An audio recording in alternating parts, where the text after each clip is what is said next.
Conocidos son por todos los problemas que las partidas de guerrilleros españoles ocasionaron al ejército francés durante la Guerra de la Independencia.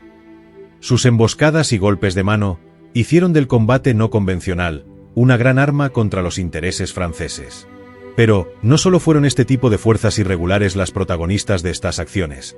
Hoy veremos cómo un ejército convencional fue capaz de sorprender al ejército imperial y en un hábil golpe de mano, arrebatarle el control de una de las mayores fortalezas de Europa, el Castillo de San Fernando, en la localidad ampurdanesa de Figueras.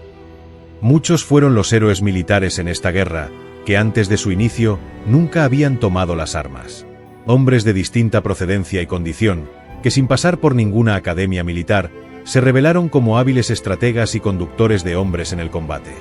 Uno de estos hombres fue el clérigo Francisco Rovira Sala, el doctor Rovira, que abandonó por un tiempo el altar para escarnio de los franceses, llegando por méritos de guerra a ostentar el grado de brigadier.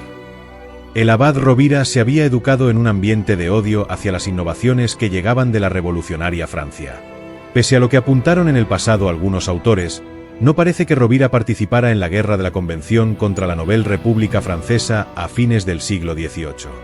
Sería poco después de los hechos del Bruch, cuando, indignado de las tropelías de los franceses, se sumó en Bañolas al alzamiento de la vecina Figueras el 13 de junio de 1808. Mandó que tocaran las campanas del pueblo del famoso lago, para una vez reunidos los vecinos lanzar una inflamable proclama contra el invasor del otro lado de los Pirineos. El contexto de Cataluña en los primeros días de la guerra es el de una región, cuya capital, Barcelona y sus principales fortalezas, han sido rápidamente ocupadas por el ejército de Napoleón. Las otras tres capitales resisten en un principio, como la famosa resistencia de Álvarez de Castro en Gerona. Tarragona acabará quedando como la capital de los patriotas catalanes y en la zona que nos ocupa se formarán dos juntas corregimentales en Gerona y Figueras. Pocos días después del alzamiento, el 18 de junio se intenta un primer asalto y toma del Castillo de San Fernando. La fortaleza es clave en el abastecimiento logístico del ejército francés en Cataluña, por controlar el camino real, a través del cual se suministraba a sus fuerzas de todo lo necesario proveniente de Perpiñán. El plan era que, aprovechando que los mandos franceses se encontraban en el ayuntamiento con motivo de un baile, capturarlos y, una vez descabezadas las tropas, tomar la fortaleza. El capitán retirado Juan Clarós, con el mando del corregimiento de Figueras, dirige la acción que acaba en desastre. Pese a todo, logra bloquear la fortaleza. Esta acción fue cubierta por el doctor Rovira, que en su primera acción militar, corta con sus hombres el camino real, impidiendo que el castillo fuese auxiliado. Tras este fracaso se reorganiza la resistencia y se crea la Junta Superior de Cataluña. Se regulariza la situación de Rovira, que se incorpora como capitán a los migueletes, encuadrando su compañía de Bañolas en el segundo tercio de Gerona. Estos tercios equivalían a un batallón de 10 compañías, unos 1000 hombres. Poco duró su primera aventura militar, pues en agosto, una orden superior del Marqués de Palacio licencia a todos los religiosos del ejército de Cataluña. No se rinde el abad y en noviembre es reincorporado a filas, esta vez como coronel de infantería, recibiendo el mando de la unidad conocida como Cuerpo de Expatriados. Tanto esta unidad, como el batallón de almogávares de Narcís Gay, se crearon para paliar el flojo reclutamiento de los migueletes. Rovira se provee de hombres que tras el sitio de Rosas va llegando a Bañolas, de ahí el nombre de expatriados. Pasa solo un mes y se le da también el mando de una división de somatenes. Un somatén equivalía a la mitad de un tercio, 500 hombres. Los somatenes servían como fuerzas reservistas. Combinando ambas fuerzas, Rovira no dejó de machacar las líneas de comunicación del ejército francés, especialmente interceptando los convoys que aprovisionaban el asedio francés a Gerona. Destaca la captura de uno en Mendinja que llevaba 36 carros de galletas y otros efectos. Otra acción destacada es cuando el 27 de diciembre de 1808 expulsó a los franceses de Pont de Molins y de Capmany, empujándolos a Junquera. Pero no todo fueron alegrías. El 24 de febrero del año siguiente, fracasa en una emboscada entre Esponellà y Orfans, donde además es capturado, consiguiendo huir tras sobornar a unos de sus captores.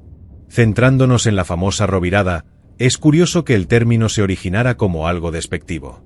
El general O'Donnell, que nunca estuvo a favor de la acción, se refería a ella con este apelativo para menospreciarla. Rovira sabía que si caía San Fernando, la Armée de Catalogne solo podría ser abastecida por mar, de manera que si se permitía a los ingleses tomar las Islas Medas y que desembarcaran fuerzas contra la más que probable fuerza de asedio que los franceses mancarían a retomar el castillo, su ejército quedaría aislado de todo apoyo logístico. Como veremos, O'Donnell no dio ninguna facilidad a Rovira y responsabilidad suya fue que la Rovirada no fuese explotada como merecía. Durante todo 1810 Rovira fue planeando la acción. Una enfermedad, la llegada de refuerzos y problemas meteorológicos frenaron varios intentos anteriores. No dejó de pedir más hombres para llevar a cabo sus planes, pero solo se le cedieron los expatriados encuadrados en la segunda sección de la primera Legión Catalana. La Legión Catalana era una unidad interarmas con 3 secciones, equivalentes a regimientos, de infantería, 2 de ellas de línea y una ligera. A estas fuerzas se sumaban una compañía de gastadores y una unidad de artillería. La segunda sección de la primera Legión Catalana contará con 3 batallones, los expatriados y el batallón de almogávares de Gay que se le une el 12 de marzo. Por tanto, las cifras de las fuerzas que llevaron a cabo la Rovirada oscilan entre 969 hombres según unos autores, 1038 según otros y por último los que afirman que la segunda sección solo tenía 462 hombres por 92 del batallón de almogávares. Fuera cual fuese el número, el gran éxito de la acción fue gracias a las labores de inteligencia. Rovira contaba con 5 topos dentro de la fortaleza. Los franceses externalizaban gran parte de su logística y la mayoría de trabajadores eran gentes de la tierra. Así, el acceso a los almacenes de suministros, lugar por el que entraron los asaltantes, era más que conocido por Rovira.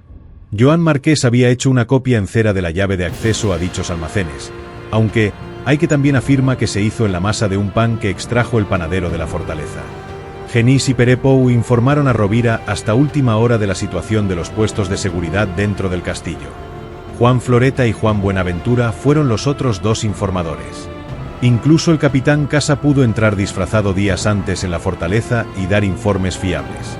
Cuando todo estaba a punto se iniciaron los movimientos aprovechando la Semana Santa, una época que se presumía tranquila por los franceses, que sabían de la religiosidad de los españoles.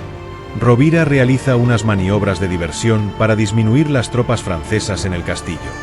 Lo consigue simulando un intento de invasión de la frontera francesa en Saint-Laurent de Cerdans. A esto suma otro falso intento de tomar Olot atacando la vanguardia francesa a finales de marzo, siendo relevado cuando consigue su propósito. Estas maniobras, junto al asedio de Castelfollit, dejan en la fortaleza una fuerza de menos de 1000 hombres. La jornada anterior a la acción, Rovira cerca por el día sus fuerzas aprovechando los frondosos bosques, hasta detenerse a 2 horas del castillo. Al anochecer se aproximan a tan solo 1 hora de su objetivo, tomando como base de partida la casa del capitán Bonal, donde toman una frugal cena y se informa a las tropas de la acción. Rovira divide sus fuerzas en 4 piquetes y una fuerza de cobertura mandada por él mismo. Inician movimiento a las 12:30 del 11 de abril de 1812, tomando la fortaleza solo 2 horas después, pese al mal tiempo que les acompañó. Era una noche de luna llena, pero avanzaron por el sur aprovechando los altozanos, hasta el glacis defensivo. De allí hasta la poterna del almacén de víveres fueron por la contravanguardia del Torreón de San Juan. El mal tiempo y el fuerte viento de tramontana les ayudó en la acción, pues los centinelas franceses estaban a cubierto en las garitas. Accedieron a los fosos por la escala de mampostería de la contraescarpa, frente a la cara izquierda de la contraguardia de San Juan, muy cerca de la poterna. Allí se dio muerte a los primeros centinelas. Solo hizo falta acabar con la vida de 25 soldados enemigos para tomar la fortaleza por sorpresa. Como contraseña para identificarse durante la acción se escogió la palabra catalana 16, debido a su difícil pronunciación por la gente de habla no catalana. Cada piquete se hizo cargo de un objetivo. El capitán Casas con 80 hombres fueron los primeros en tomar la poterna y acabar con los centinelas de guardia de la puerta principal sobre ella. El capitán Dresaire, con 208 hombres se encargó de tomar las casamatas encima de las caballerizas donde se alojaban las tropas de infantería del primer Reimento di Fanteria di Napoli. El capitán Bonal, con otros 208 hombres, ocupó los cuarteles donde se alojaba la tropa artillera del 5 Bataillón du Train. Por último, el teniente coronel Llovera, jefe de la fuerza de asalto, aseguró el estado mayor y capturó al gobernador de la plaza, el general Guillot. Guillot culpó del éxito de la acción a sus tropas napolitanas, que afirma que se rindieron al grito de «Viva España, somos todos hermanos». Pese a la rapidez y el éxito, hubo momentos de preocupación, ya que debido a la lluvia se inutilizaron muchos cartuchos, pero el propio Rovira afirma que sus hombres supieron tirar de bayoneta y sable. Por esta acción Rovira fue ascendido a brigadier y fue el primer militar propuesto a la Nobel Cruz Laureada de San Fernando, la cual rechazó formalmente, pues prefirió ser nombrado maestre de la escuela de Vic, ya que él nunca quiso hacer carrera militar, sino seguir con la suya en la iglesia una vez terminada la guerra. El resto de hombres también fueron recompensados en mayor o menor medida por su heroicidad. No se detuvo Rovira, pues sabía que de poco serviría su acción si no se completaba con el control de la costa y con el apoyo inglés. Viajó a Valencia para convencer a O'Donnell, pero este siguió negándose pese al éxito de su vilipendiada Rovirada. En Cádiz se encontraban 2000 ingleses esperando para desembarcar. O'Donnell solo consintió que apoyaran a los asediados en Tarragona. Como se temía Rovira, pronto los franceses enviaron fuerzas para retomar San Fernando.